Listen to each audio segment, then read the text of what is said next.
Πάμε λοιπόν να συνεχίσουμε με το διαδικό σύστημα αρρύθμισης. Στο διαδικό σύστημα έχουμε σαν βάση το 2 και χρησιμοποιούμε δύο ψηφία για την αναπαράσταση ενός αριθμού.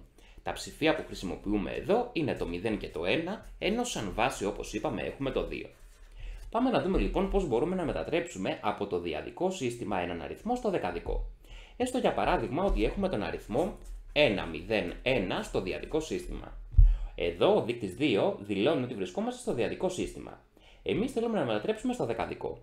Η μετατροπή είναι απλή.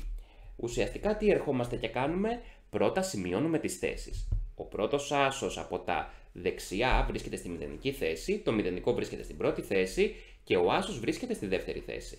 Άρα λοιπόν εκφράζουμε τα ψηφία του αριθμού σαν δυνάμεις του 2, εφόσον τώρα μιλάμε για το διαδικό σύστημα. Δηλαδή θα είναι 1 επί 2 στο τετράγωνο, γιατί ο άσος είναι στη δεύτερη θέση, συν 0 επί 2 στην πρώτη, γιατί το 0 είναι στην πρώτη θέση, συν 1 επί 2 στη μηδενική, γιατί το 1 είναι στη μηδενική θέση. Άρα λοιπόν, αν κάνετε τις πράξεις, είναι 4 εδώ πέρα, το 2 στο τετράγωνο θα μας δώσει 4, επί 1 4, αυτό θα μας δώσει 0, αυτό θα μας δώσει άσο, άρα λοιπόν πρόκειται για τον αριθμό 5 στο δεκαδικό σύστημα αρρύθμισης. Άρα λοιπόν, για να μετατρέψουμε έναν αριθμό από το διαδικό σύστημα αρρύθμισης στο δεκαδικό, απλά εκφράζουμε τα ψηφία του διαδικού αριθμού ανάλογα με τη θέση τους σαν δυνάμεις του 2, εφόσον είμαστε στο δεκαδικό και έχουμε σαν βάση το 2. Πάμε να κάνουμε μία ακόμα μετατροπή. Έστω λοιπόν ότι έχουμε στο διαδικό σύστημα τον αριθμό 1, 0, 0, 1, 1, 1 και θέλουμε να το μετατρέψουμε στο δεκαδικό σύστημα αρρύθμισης. Τότε ξεκινάμε και σημειώνουμε τις θέσεις. Από τα δεξιά προς τα αριστερά. Αυτός ο άσος βρίσκεται στη μηδενική θέση. Πρώτη θέση, δεύτερη θέση, τρίτη θέση, τέταρτη θέση, πέμπτη θέση.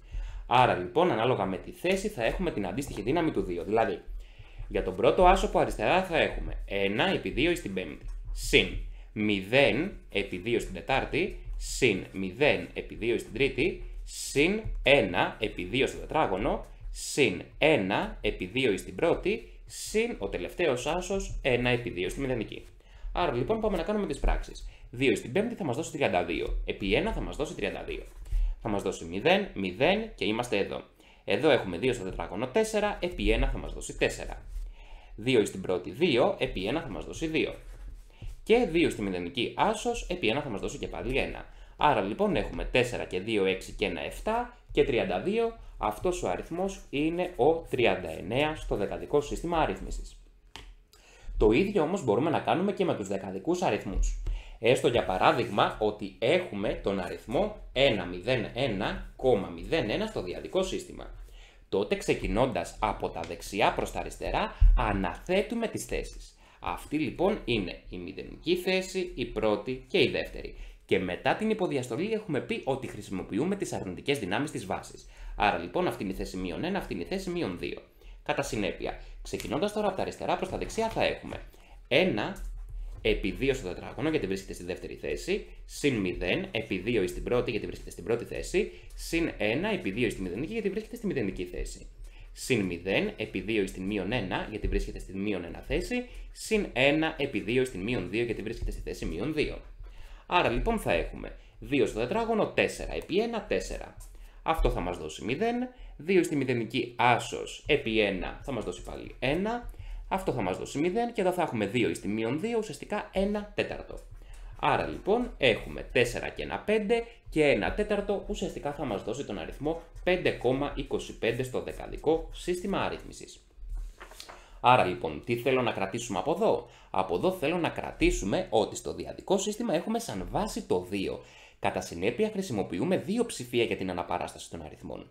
Τα ψηφία που χρησιμοποιούμε είναι το 0 και το 1. Οι θέσεις και πάλι των ψηφίων στον αριθμό είναι σημαντικές. Μπορούμε να κάνουμε εύκολα τη μετατροπή από το διαδικό στο δεκαδικό σύστημα αρρύθμισης αν βρούμε τις θέσεις των ψηφίων του αριθμού και τις εκφράσουμε σαν δυνάμεις του 2 όπως κάναμε στα συγκεκριμένα παραδείγματα.